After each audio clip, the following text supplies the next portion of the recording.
Boa noite, estamos aqui em mais um FENAC Talks FENAC. Hoje, com um grande prazer de receber o cantor, produtor, compositor e multi-artista e poliartista, já a gente fala sobre isso, cantor e compositor e poliartista Barro, pernambucano. Barro, obrigado por ter aceitado esse convite e estar aqui na FENAC. Boa tarde a todo mundo da FENAC Talks, da FENAC aqui do Porto. É uma honra estar aqui, chegando na cidade hoje, assim, já estar conversando contigo, e nesse espaço também dedicado à música, né, ao áudio, a tudo isso. Muito legal, estou feliz. Obrigado. Barro, vamos começar pelo começo. Eu queria te perguntar, efetivamente, antes de entrar na música, o que é que você cresceu ouvindo? Quais são as suas primeiras referências musicais ainda de infância?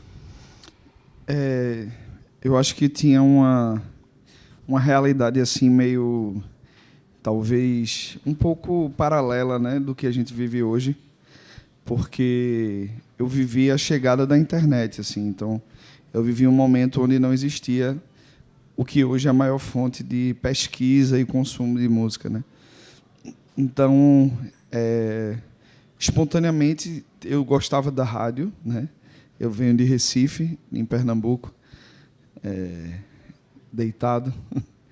E em Pernambuco a gente tem uma cultura muito diversa, muito prolífica, uma cultura popular, mas uma cultura também mais rebuscada e erudita, assim.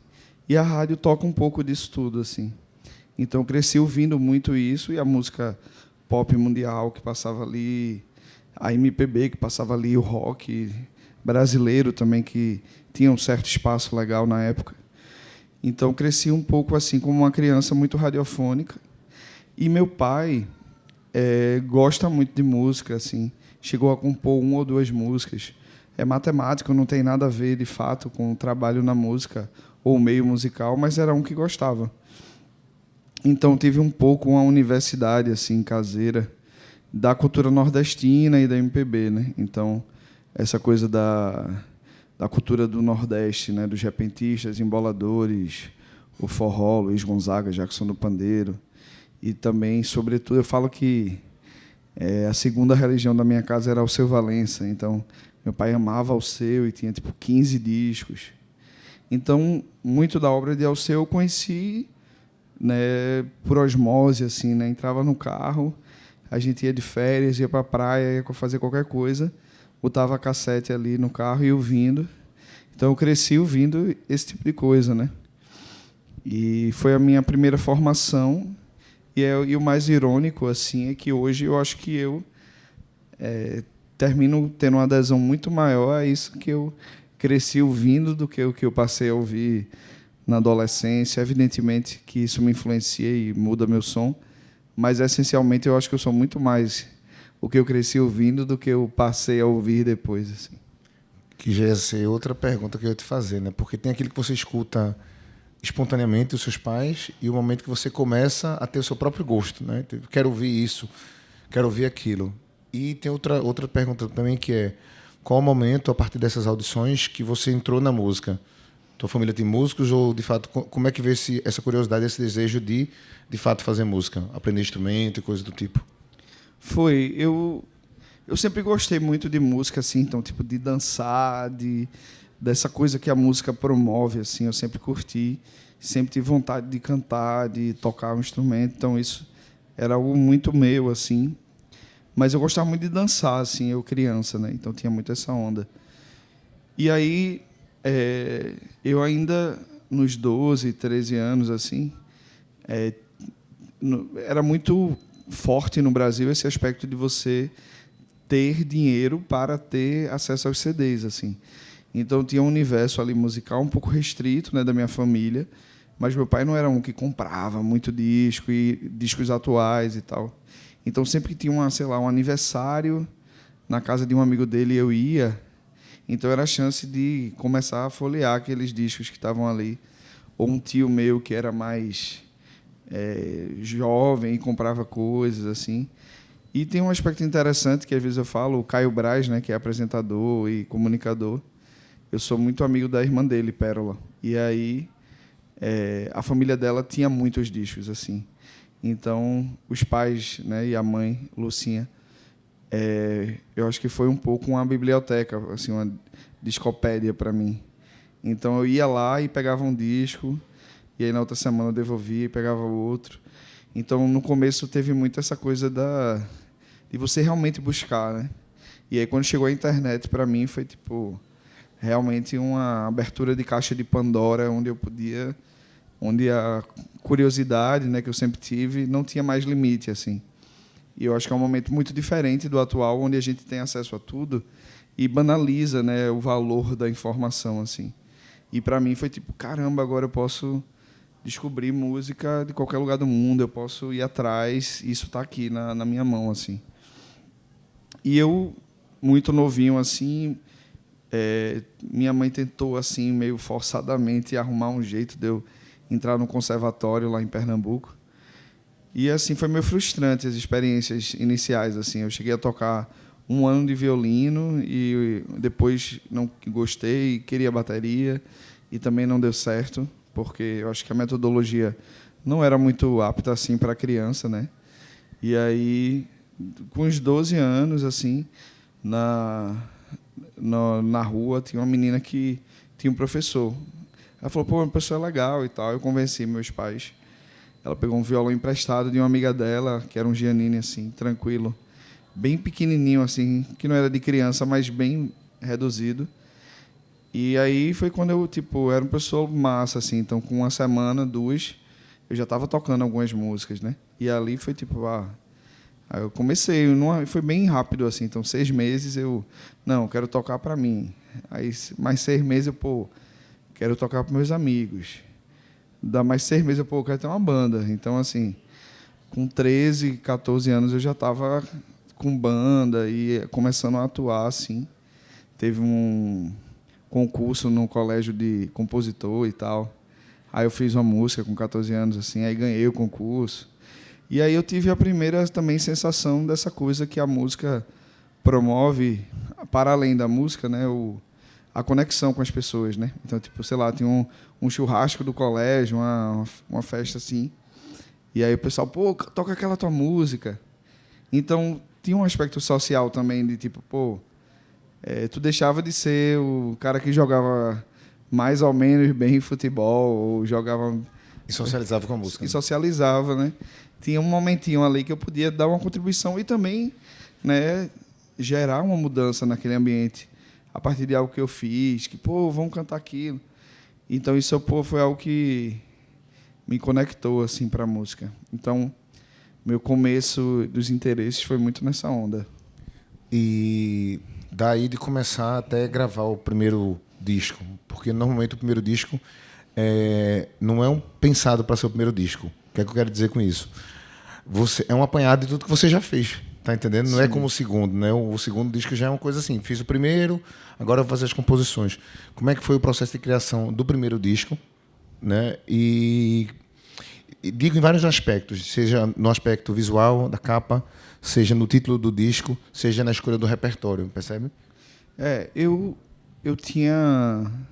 sempre tive banda, né? Então, desde os 14 anos, eu passei a ter banda. E tive várias bandas sobre várias óticas e formatos e tal. E aí, aos 31 anos, foi quando eu fiz meu primeiro disco. Então, eu passei muito tempo com banda, assim. Então, a decisão de fazer um disco... Eu ainda tinha banda quando eu comecei a fazer meu disco solo, assim. Então, foi uma percepção de que, tipo, pô, às vezes eu quero animar mais e instigar mais, e as pessoas têm suas particularidades ou personalidades, assim. Então, eu via coisas que eu não estava conseguindo vivenciar por estar num contexto coletivo onde todos deveriam aprovar e poder fazer alguma coisa, assim. E também de um aspecto de liberdade também, né, artística e tal. E aí a maturidade também de querer, né, fazer as coisas. Nessa altura eu já tinha composto, rodado, aprendido bastante, assim. Então, o meu primeiro disco ele surgiu a partir do momento que eu acabei o disco com a banda que eu tinha, que se chamava Bande Dessinée. Então, eu fiz esse disco. Quando eu acabei, eu comecei a fazer o meu. Então, não foi um primeiro disco de coletânea da vida toda. Tipo, acho que 1 ou 2 músicas eu tinha de antes, mas a maioria foram surgindo para o disco.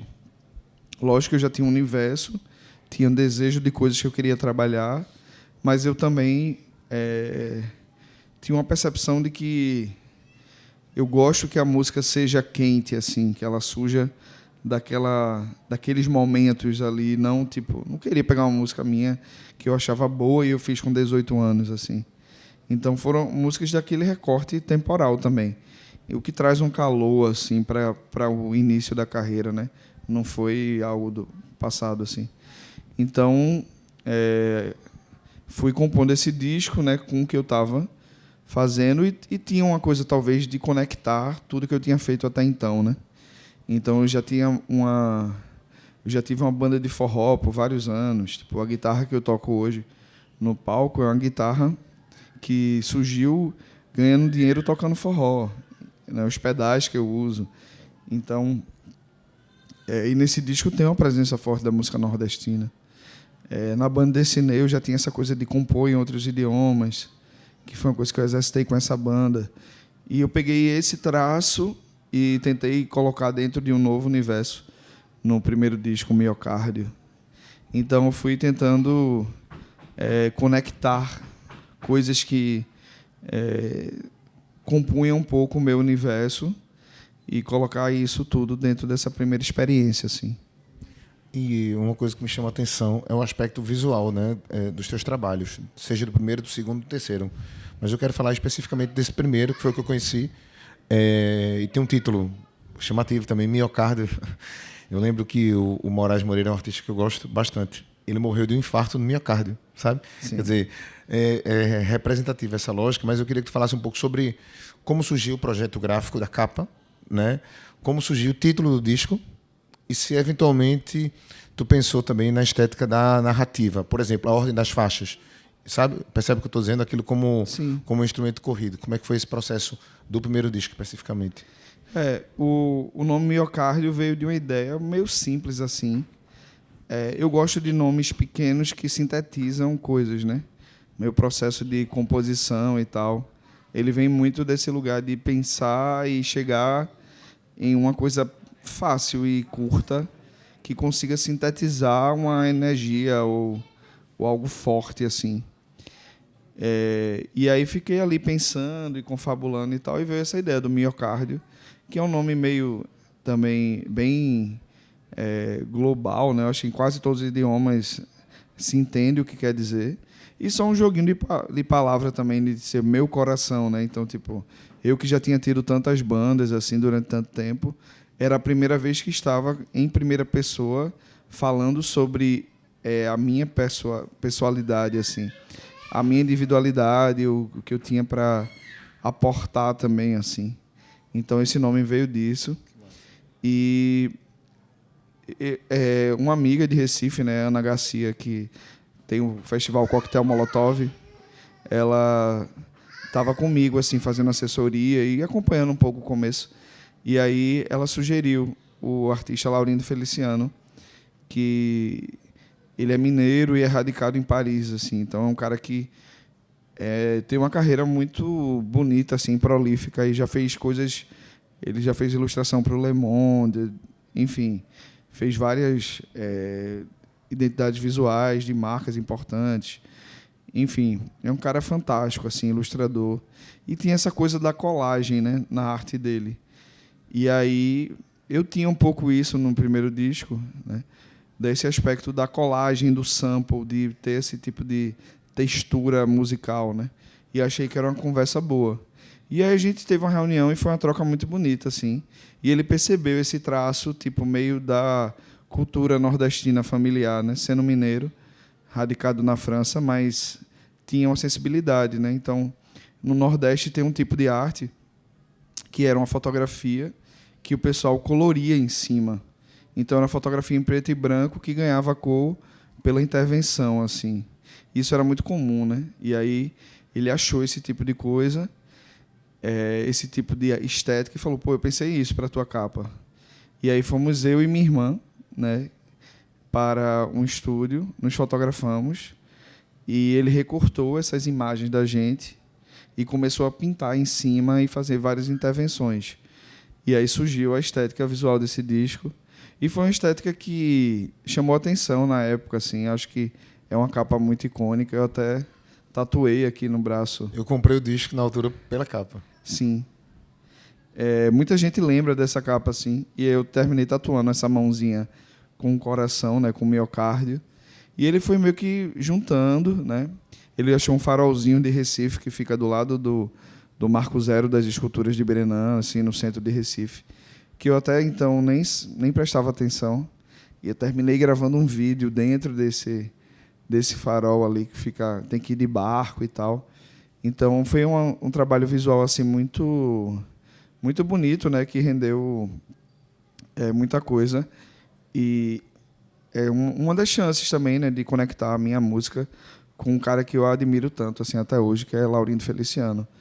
E esse disco teve essa identidade assim, e é meio tropicalista, surrealista, assim, também reunia referências que eu gostava, né?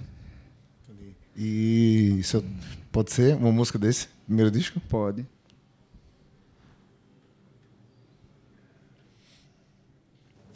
Posso fazer vai? Que eu acho.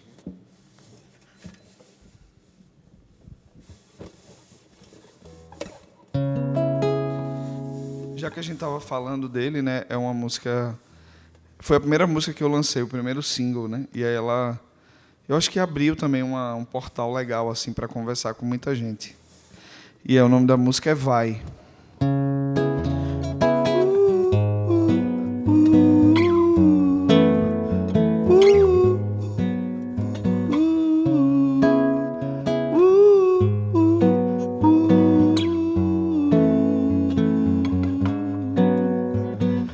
Vai quando a gente não trai o que a gente quer bem, deixa o que sobrou pra trás.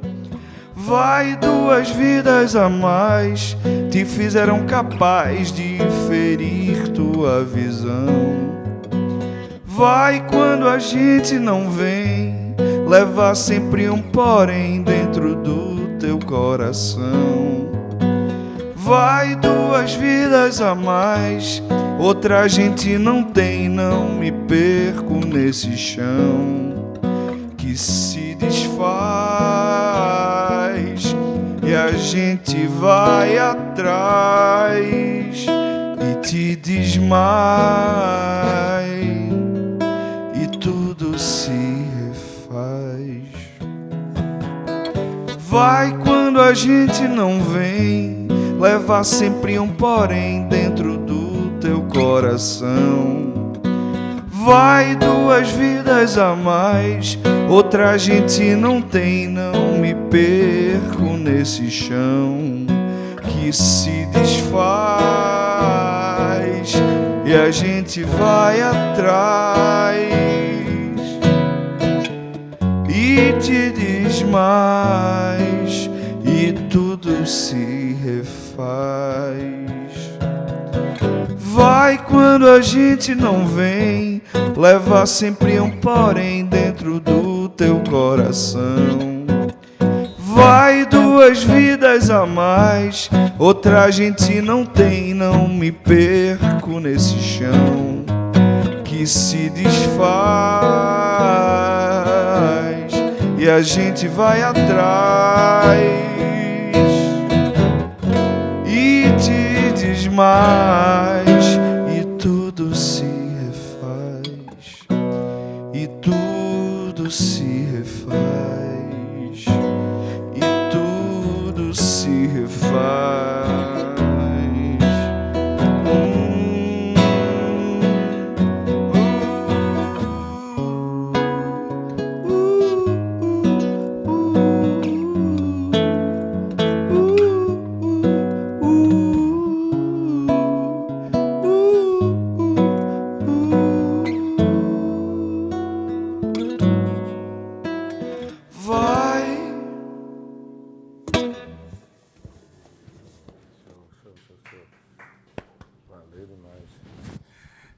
E por falar em tudo se refazer, né? Desfazer.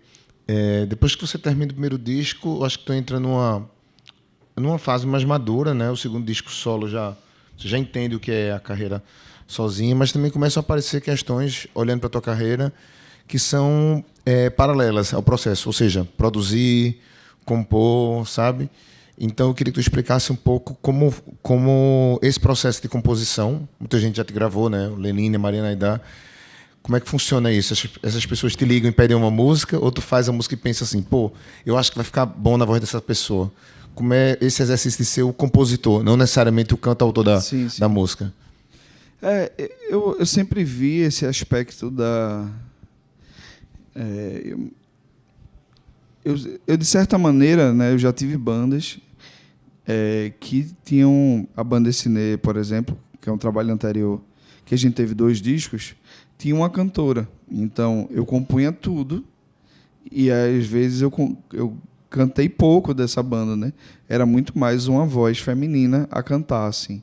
Então, eu já tinha exercitado esse aspecto antes, de ter meu trabalho solo e começar a acessar, né, pessoas do meio musical, assim. Já tinha feito isso bastante, mas numa escala talvez mais da minha cidade, né, local. E ali foi se desdobrando, né, essa dimensão. Normalmente, o meu primeiro disco, né, que a gente falou, eu acho que ele meio que abriu um portal, né, para conhecer pessoas. E Mariana Aidar, eu estava na casa de Patrícia Palumbo, a jornalista, e ela estava saindo e eu estava chegando. E aí eu fiz, pô, adoro teu trabalho, e dei o disco para ela. E ela ouviu e ela fez, pô, que massa, começou a me seguir, assim. Eu me lembro que eu estava na Itália e ela me mandou uma mensagem, assim, que era o comecinho da minha carreira mesmo, dos primeiros shows e tal, a primeira vez que eu tinha vindo na Europa para tocar e promover minha música, assim. E eu sempre tive uma percepção de que, pô, tem algumas músicas que eu tenho e, se quiser, beleza, mas vamos fazer algo para você, porque eu entendia também já esse mecanismo do disco, né, daquele momento, daquela história, daquela narrativa, e sentia um pouco aleatório essa coisa, tipo assim, veja meu baú, tem 30 músicas, pince alguma coisa. E também eu gosto de fazer na hora, assim, né? Tem um repensista, né? O repense. Então, tipo, me dê um mote, me dê algo também que eu possa devolver, e aí surge uma história. Eu posso resolver tudo só, mas pode ser uma parceria também. E aí você também se acrescenta o seu traço, porque quando vai cantar, às vezes uma palavrinha que não gostou pode derrubar a música e, sei lá, dá para a gente adaptar. Se já tem um interesse que você grave e tal. Então, muitas parcerias foram surgindo assim, né? Muito em conjunto, né? Um compositor que faz com outros artistas que vão interpretar, mas meio que em conjunto, assim. E aí é isso. E também era, tipo, eu já fazia isso bastante, mas com o meu primeiro disco eu pude rodar muito o Brasil, né? Então, cada festival desse era uma oportunidade, né? De conhecer Luísa Lian, conhecer a Ilha, conhecer pessoas que eu admirava, que estão na mesma cena.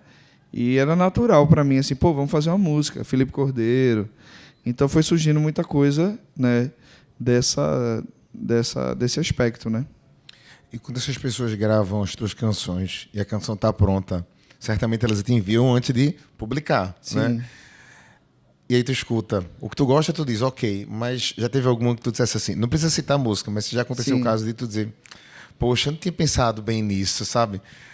Entendeu o que eu tô falando? Sim. Não, não tenho não essa sensação. Também são pessoas que normalmente eu já ouvi, então já consigo fazer esse exercício mental, né, até por ser produtor, de saber mais ou menos como vai soar, assim. Evidentemente que tem versões que eu digo, não gostei tanto disso, eu faria diferente se produzisse, ou enfim, mas aí é a liberdade, assim, é a beleza do não controle também, né, do descontrole, né, das pessoas pegarem algo, né, e transformarem, assim.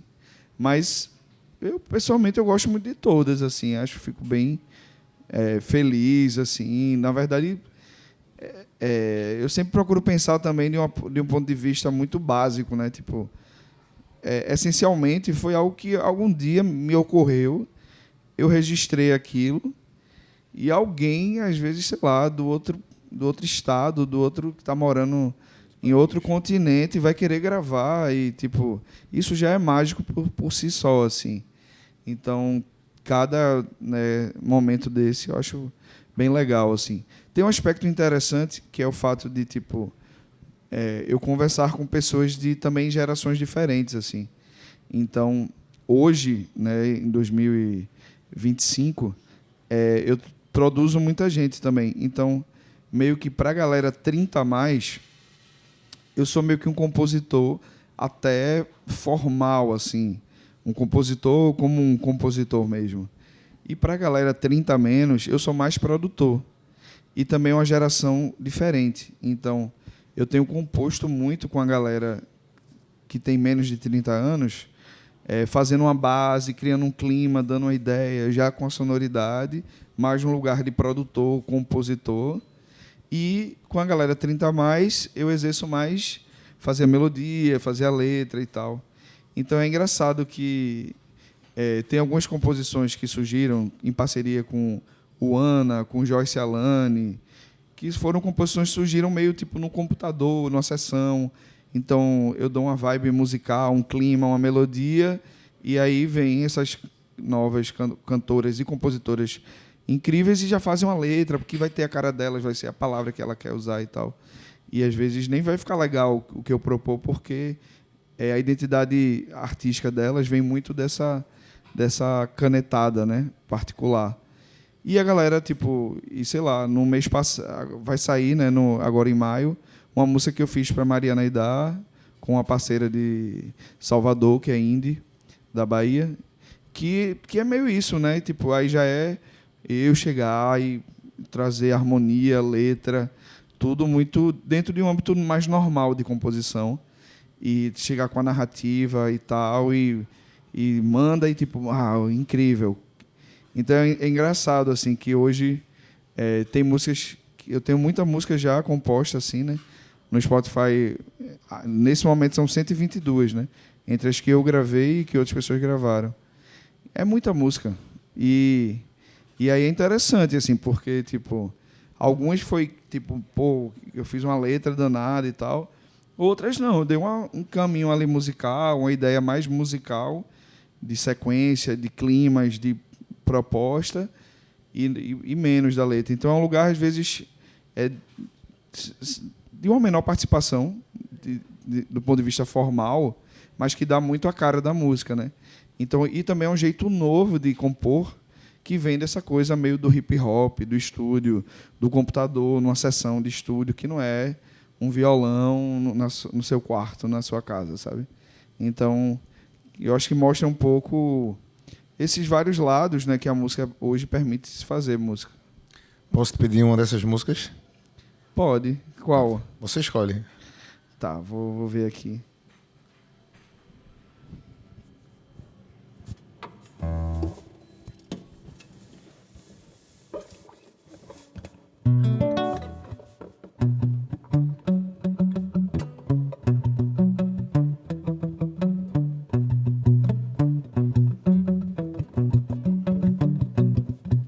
A noite tá intensa, meu coração tá livre, o sangue fervendo e você se permite viver uma parada louca, viver com o coração na boca.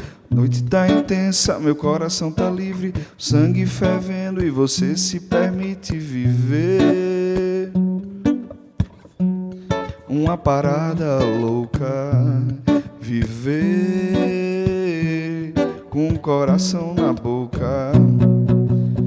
Vamos amar sem pudor, viver o calor, descer até o chão da praça. Vai ver o sangue correr, suor escorrer, deixando o meu corpo em brasa. Vamos amar sem pudor, viver o calor, descer até o chão da praça. Vai ver o corpo correr, suor escorrer, deixando o meu corpo em brasa.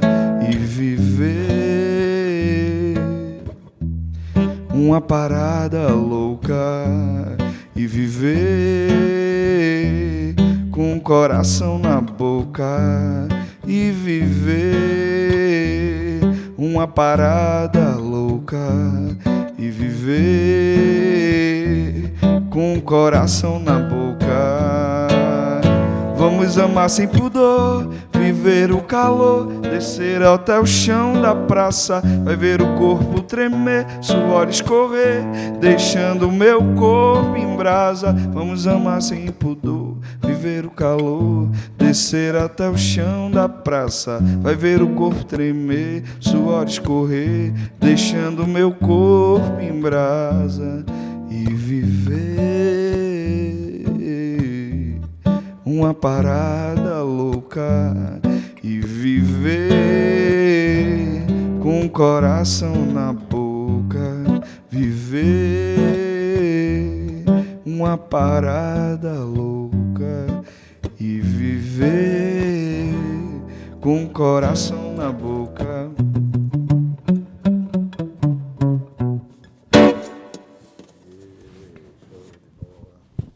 Demais. Essa música foi gravada? Essa é Corpo em Brasa e foi gravada por Romero Ferro e Duda Beat. Tem uma partezinha no meio que é um flow de Duda, mas assim, de improviso também não ia pegar essa bomba, não. Demais.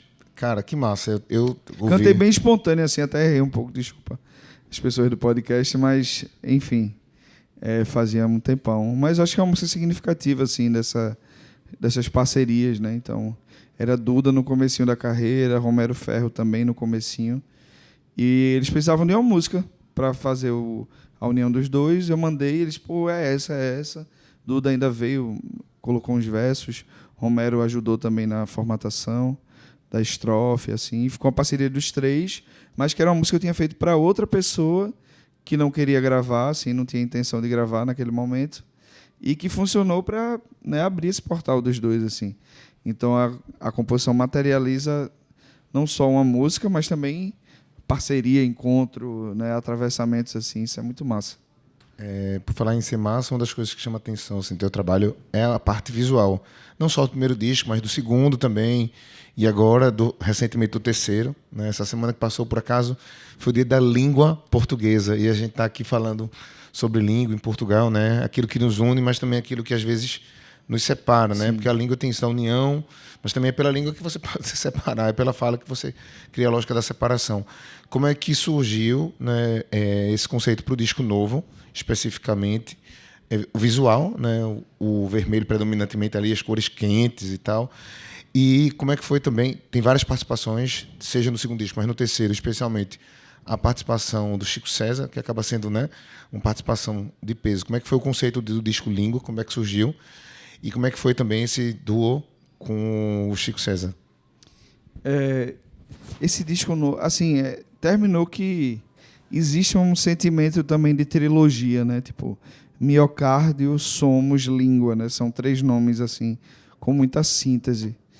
E eu tinha uma sensação de fazer um disco novo, tinha outro nome. E aí veio a pandemia e eu segurei tudo, assim, porque fazer um disco para mim é tipo encontrar pessoas, ir aos estúdios, vivenciar, assim. Então, para além de fazer algo que vai movimentar show e vai lançamento e vai algoritmizar, enfim, é a minha vivência, né? A minha oportunidade de viver, assim. E eu achei muito triste fazer um disco todo à distância, na pandemia, assim. Acho que ia ser um volume de troca digital, exclusivamente digital, que não ia me fazer bem. Na pandemia eu fui me reinventar, assim, fazer novos singles. Fiz parceria com a galera do Brega Funk de Recife, com o Ubuntu de Salvador. Participei do disco de Elza Soares, com Elza Soares, Zé Cabaleiro, que cantava Dona Irã Barbosa, que foi uma indicação para nomeação ao Grammy Latino. Então, tipo, fiz um bocado de coisa e quando saímos da pandemia eu podia retomar essa ideia de trânsito, né, e circulação. Então eu disse, pô, quero fazer o disco. E sentia também que era um momento onde eu sentia que, pô, tinha uma certa linguagem, né, após tantas músicas lançadas, era como se eu achasse um território meu muito variado e diverso, mas que já tinha uma assinatura, como se eu tivesse encontrado a minha língua. Isso norteou um pouco esse disco, assim. Eu tive a participação de 2 pessoas muito importantes, que foi Altran e Matheus Alves, que fizeram uma dupla criativa. Então, junto comigo, eles fizeram todo um direcionamento criativo do disco. Então, eu iria fazer meio que o projeto gráfico com o Matheus Alves, e veio essa ideia, né, de Bruno, que é um cineasta de Recife, que faz meus visualizers, e que a gente está fazendo um projeto super interessante, que eu posso falar também. Surgiu essa ideia, né? Então, eles meio que direcionaram. E eles são muito bons nisso. E pela primeira vez eu tive também uma equipe comigo pensando, né, em cada aspecto do disco, assim, qual seria o single e como é que a gente poderia elaborar uma visualidade. Então, o Matheus trouxe essa ideia de trazer o Pedro Vinícius, que é um fenômeno da internet, assim, fazendo memes e tal. E Vira-Lata Caramelo era meio que um meme, para ele assinar toda a arte do disco, né? Então, pegar essa arte dele memética, assim, riscada, assim, e tal, que ele tem nas redes, e trazer para o universo mais que dialogasse com o meu universo musical, assim. Então, teve essas 2 figuras pensando nisso tudo. E é isso, cada single teve colaborações, né, de figurino. Então, a capa mesmo do disco, né, tipo, tinha algumas ideias, mas também teve o talento ali, né? Flora Negri fez uma foto, ela fez, se movimenta aqui, que eu vou movimentar junto. E aí veio um fogo assim na imagem, e a gente falou, velho, é isso. E aí era a arte de Pedro Vinícius num vidro, eu atrás segurando esse vidro, essa fotografia sem nenhuma intervenção, sem inteligência artificial, só humana. E um bocado de gente massa fazendo direção de arte, né? Fazendo, né, o figurino, essa direção. Então, uma galera pensando, né, realmente para... É isso, é uma dimensão muito coletiva, né, na música, assim, eu não consigo pensar diferentemente. E tem uma coisa legal que vai surgir, né, vai vir à tona daqui a pouco, é que a gente fez um filme chamado Língua, um curta-metragem que vai ser lançado e meio que cria uma narrativa a partir dessas músicas do disco, uma narrativa autônoma com personagens, e as músicas são uma trilha para uma história que acontece no Recife. Então, eu achei muito bonito assim também, né, da Língua virar um disco e virar uma turnê e virar produtos, né, um vinil, um merchandising, uma bolsa, um boné, e isso também virar um filme, né, que tem toda uma referência assim. Então são coisas muito muito poderosas, né, que a música faz assim, a partir de um disco, tanta coisa se desdobra, né? Agora você chegou num ponto interessante. Por falar em filme, né? Lembrando da primeira capa, da segunda, da terceira, eu queria te perguntar se também, pelo fato de você ser compositor, produtor, né, músico, cantautor, já também se deparou com a possibilidade, ou com a ideia, ou com o convite também, de fazer trilha sonora, ou uma canção específica para aquele tipo de audiovisual, entende? Se você já recebeu esse convite, se já preparou alguma coisa do tipo. Eu tive alguns trabalhos de trilha musical, né? Alguns pequenos também de sound design, assim. E teve música da gente, por exemplo, eu fiz a música É o Fim do Mundo com Mariana, que foi sincronizado para uma série, né? Então, no meio da série ali rolando, tem essa música que Mariana ainda cantou com Lenine e tal. Mas eu adoraria trabalhar com cinema, assim, fazendo trilha musical, mas é uma coisa que ainda não rolou. Não sei exatamente porquê, talvez pelo fato de estar muito associado a carreiras de artistas mais pop, canção e tal. Talvez seja um lugar que a galera não me veja fazendo, mas é um habitat muito natural para mim, porque eu gosto e ouço muito, assim. Eu tenho muita referência também e influência de trilha musical, né? Então, tipo, para mim já é o meu universo, mas ainda não rolou essa oportunidade. Gostaria muito, mas enfim, né? Cinema pernambucano, estamos aí, brasileiro e mundial. Estamos para jogo. E por falar também nisso, né? Nessa questão de ponte, você já tem muitas parcerias, muitos parceiros, também pessoas que te gravaram. Mas quais são aqueles parceiros que você ainda tem como alvo, assim, dizer assim, olha, esse eu quero fazer, eu acho que tem tudo a ver, sabe? Na música brasileira. Você tem aquele que você acha que é inatingível, tem aquele que você acha que dá para fazer. Quem são os seus alvos de parceria? Assim, eu acho que, tipo, tem grandes pessoas, assim, né, da música brasileira que me influenciam muito. Sei lá, se eu pudesse sonhar, pô, eu gostaria muito de fazer uma coisa com o Gilberto Gil, com o Caetano, são caras que me inspiram muito. Mas também, sei lá, o Seu Valença, o próprio Lenine eu já fiz, né, mas fazer mais. Eu tenho 3 músicas com o Otto, que é um cara que eu amo, assim. Mas eu sou muito... eu acho que é muito... A vida tem uma espontaneidade nesse lugar, assim. Que, lógico, se eu conhecer e sentir abertura, que coisa boa, né? Mas não está muito no programável isso, assim. A parceria musical ela vem muito de bater também, às vezes, a energia, sabe? Então, sei lá, eu comecei a fazer... Mariana Aidar, né, me instigou a fazer a direção artística, né, do novo show dela.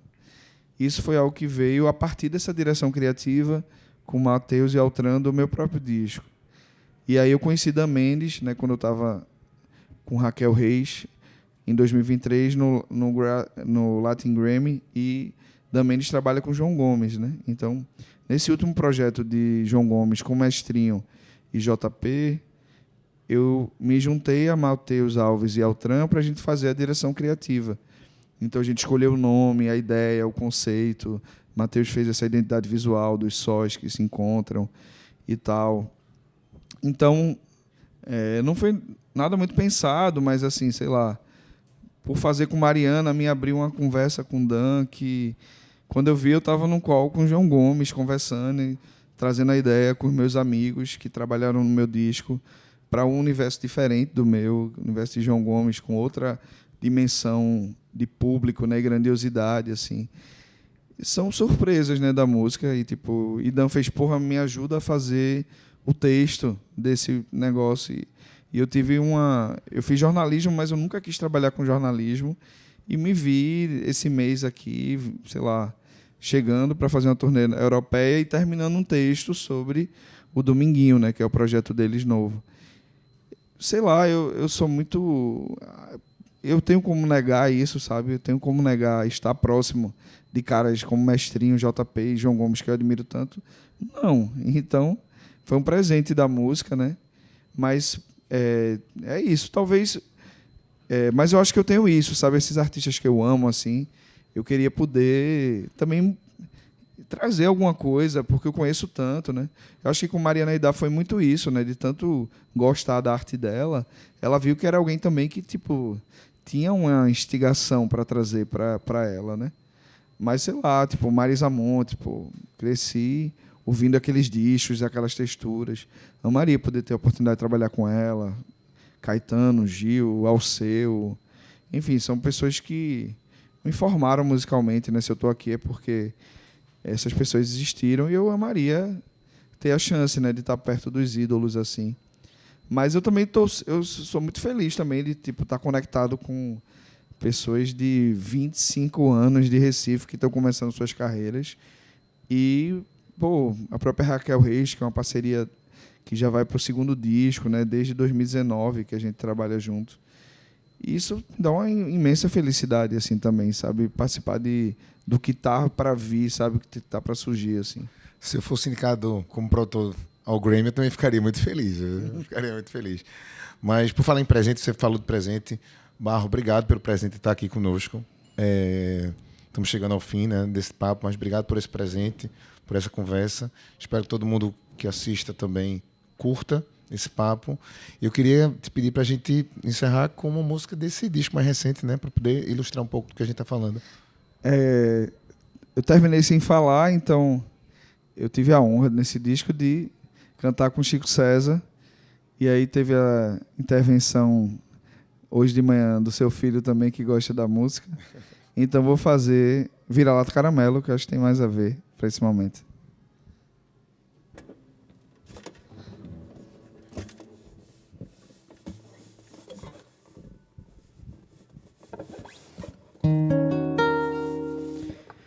Vira-lata caramelo, fogo mestiço, no canto do riso, meu grito. Tem punk, tem rasta, tem trap, tem cúmbia, no sangue samba e Puerto Rico. Nada se assemelha, tudo se acentua.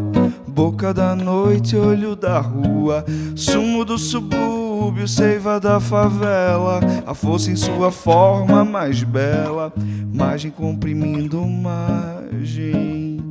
Rua por dentro de rua, boca do lixo, coragem. Onde a onda se insinua, beijo de língua, linguagem. Hóstia sangrada e nada pura, chuva sinuosa, flor selvagem. Resultante da mistura, vadeia em qualquer lugar. E o coração incendeia, vela do olhar. Acerta o sonho na veia e deixa queimar o que tiver de queimar. Vira-lata caramelo, uivando pra lua, atravessando a nossa mistura. Vira-lata caramelo, uivando pra lua, abençoada nossa loucura. Vira-lata caramelo, uivando pra lua. Vira-lata caramelo, uivando pra lua. E vadeia em qualquer lugar. E o coração incendeia, vela do olhar. Acerta o sonho na veia e deixa queimar o que tiver de queimar. Vira-lata caramelo, uivando pra lua, atravessando a nossa mistura. Vira-lata caramelo, uivando pra lua, abençoada nossa loucura. Vira-lata caramelo, uivando pra lua. E vira-lata caramelo, uivando pra lua.